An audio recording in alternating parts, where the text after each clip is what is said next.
Okay, I'm ready. All right. So I guess we'll just start. You met with your client just this morning, right?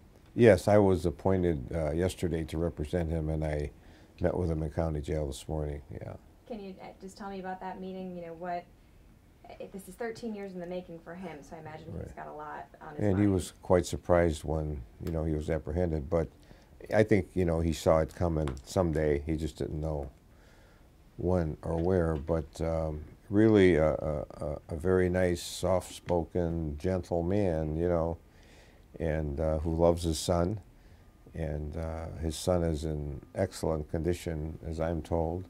He's an honor student in high school and healthy, happy. So, he's, emotionally distraught and certainly apprehensive about possible consequences to him, because he knows the FBI is involved and local authorities and so forth. So, right. He's apprehensive about some of those consequences. But, we're going to work together to try to resolve it, first and foremost in the best interest of his son, and then, we have to work on his situation. But well, did he give you any reason as to why he, picked up and left, and why he came here? I don't want to get into that, the merits of the case, because like I said, I've only been in it one day. We have a hearing coming up on Tuesday, the 12th, whenever that is. Yeah, Thursday, and perhaps we'll have a little bit more information at that time. But I'd rather not get into the merits of the case at this point. Okay. Yeah. We're going to ask about Julian. You haven't met Julian? No, we don't know where he is. His father doesn't know where he is, he said.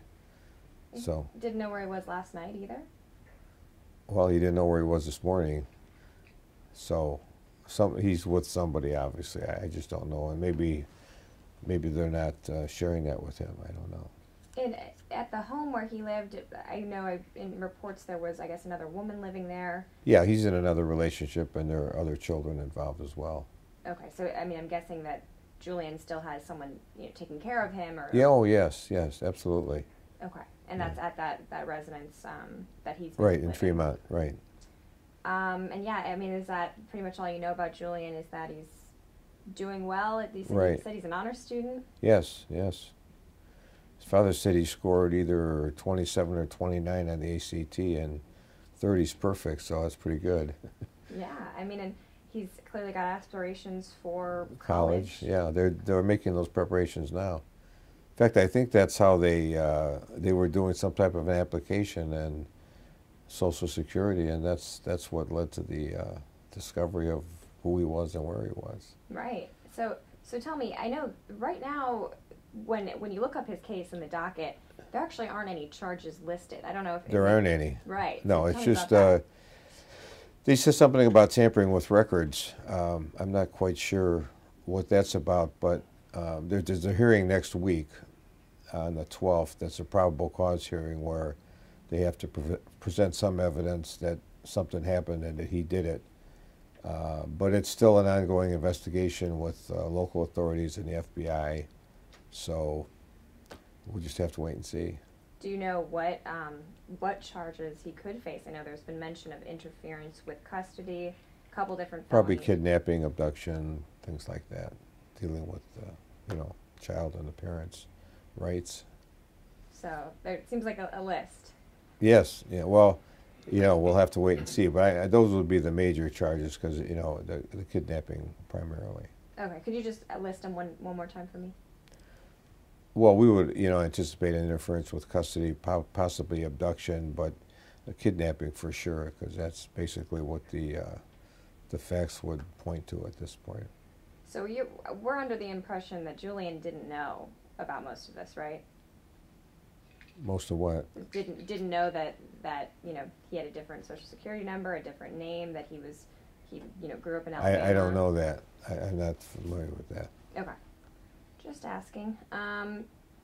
Generally, just on the surface level, this seems like actually a pretty good case of, a child going missing and him being found safe. Right? This is actually a positive Well, that's case. The main thing, that, that he is found, that he is safe, and now they'll just have to work on, repairing whatever damage has been done because of that. Any, I guess, last message to our viewers about your client, about this case? Well, like I said, we're just happy that the child is in the condition he's in. Happy, healthy, he's being educated and doing what kids his age should be doing, and certainly his father provided for him as best as he could, and, you know, very successful. Just unfortunate that this other situation happened. Do you know what did his father do? You said he was providing for him. He works at a company that I think supplies material for luggage, something like that. Okay, in Cleveland though? Yeah. And do you have any idea which school Julian's at? No, I'm not sure. I really don't want to say because I don't want to draw attention No worries. unnecessarily to that. So. Have they always lived in the Tremont area? Well, since he came back, they were in Alabama prior to that. Right. So we're guessing he's a Cleveland native then? I'm not sure of that. Okay. Okay. All right. I just had an opportunity to speak with him for a little while this morning. I'll probably go back tomorrow or Monday to continue and then to prepare for what we have to do later on in the week. So then what, on November 12th, what will be decided on that hearing date? Probably what some of the charges will be. You know, sometimes they present the case to the grand jury, like right now, and they may have an indictment by then. That's happened as well. Is that maybe it's just in my experience. Usually the charges come much more quickly than this, right? Well, he's only been here a couple days, so it takes time. Okay. You know, it's still an ongoing investigation, so they have the FBI and the local authorities here. So, really, I mean, he's only been here a couple days, so there's only so much they can do, you know. When you say he's only been here, he's only been in Cuyahoga County Jail? Yes, that's yes. But he's been in Cleveland for yeah, years, but they didn't know that, you know. So now they're just trying to put all the pieces together. So. All right. I think that's everything that I had, unless there's something else you wanted to mention. No. Okay. All right. Think we're good? Can we get some 2 shots?